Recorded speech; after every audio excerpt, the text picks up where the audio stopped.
This time it's different. This is the new economy. We are just coming out of the longest bull run in history, 11 years. Started in 2011. And at 2011, I made the biggest fortunes of my life because that was the MBS, mortgage-backed securities, and the CDO crashes, the real estate crashed. And I backed up the truck and I borrowed $300 million to buy the best real estate all across the Southwest. This is the largest, longest bull market in history. And I look at some of these young kids, and I own some Bitcoin, I own some Ethereum, but they're all saying the same thing. This time it's different, and Bitcoin's crashed. And, the Federal Reserve Bank, I can't believe that. I mean, people say, don't fight the Fed and all this. Well, my question to everybody is this: can the Fed print oil? Can the Fed print gasoline? Can it print food? But everybody sits there and they've been brainwashed by Wall Street to go, do as the Fed tells you to do. Well, you got to be kidding me. Those guys are the three stooges, Janet Yellen, Biden, and Powell. You got to be kidding me. Why would you listen to them? Volcker saying it's going to crush, so he raised interest rates, right? So Powell is now channeling the spirit of Volcker. And, when Volcker crushed inflation, debt to GDP was 30%. And today it's 125% if you believe the numbers. So if he channels Volcker, and the other thing about history will tell you this: there's never been a soft landing. It's more Fed talk. I've made more money in the last 3 years in my whole life. And so that's what I want to talk about with you today, is that there's other ways of looking at investing, but to think that Powell is going to save you when, as you may know, the reverse repo market is running at $2 trillion a day today. Right. $2 trillion a day. And people are listening to Powell? You got to be kidding me. I own no stocks, bonds, mutual funds, ETFs. I do not touch paper. I'm not saying that you shouldn't, but I'm saying people have been brainwashed by the Fed, the Treasury, and whatever those guys are. Go to school, get a job, pay your taxes, get a high-paying job, and invest for the long term in a well-diversified portfolio of stocks, bonds, mutual funds, ETFs. It was in 1974 when I came back from Vietnam, a two-tour Marine helicopter pilot. I saw communism at work. It was not pretty. And I come back in 1974, they passed ERISA. ERISA stands for 401k right now, or IRA. And I went, oh my God, they're funneling my generation, the boomers, into the stock market. And they don't know anything about money. And in 1974, the biggest exodus, Adam, was school teachers suddenly becoming financial planners. I watched that with horror. Interesting. I watched it in horror. That's the poor leading the blind. And today we have baby boomers who are hoping the stock market stays up in their 401k just as Social Security goes bust.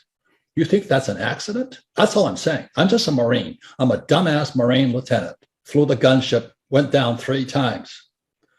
But today I listen to this bullshit and I go, oh my God, how can we be that stupid? Because we went to school, we did as we're told. Don't fight the Fed, do what the Fed tells you. Invest for the long term on a well-diversified portfolio of stocks, bonds, mutual funds, ETFs. And don't worry, Powell is now channeling Volcker. When the debt to GDP is 120%, you got to be kidding me. So when they were dropping the interest rates, I thought I died and went to heaven because I'd buy apartment houses. I own 13,000 apartment houses. Every time the Fed dropped the interest rates, it jacked the value of my properties up, but I also improved the properties and I refinanced out. So today I own no money in any of my properties. 13,000 units, all throwing cash. They said in a bull market, even idiots feel smart. I'm listening to all these idiots, after 2011, the market crashed in 2008 because the repo market went bad. And the repo market is the credit of Lehman Brothers and Bear Stearns was bad. And they hammered that. Anyway, it's a long story. My friends are all inside that world. But then when it came back out, they just started pumping money, just like you said about Christine Lagarde, to start lying. And what they did was they kept printing more money to save a bad economy. It was already crashing again in 2011, but they kept printing money. And today we're going to pay that price. I use debt because debt is tax-free money. So what I did was I rehabbed my apartment, 13,000 of them.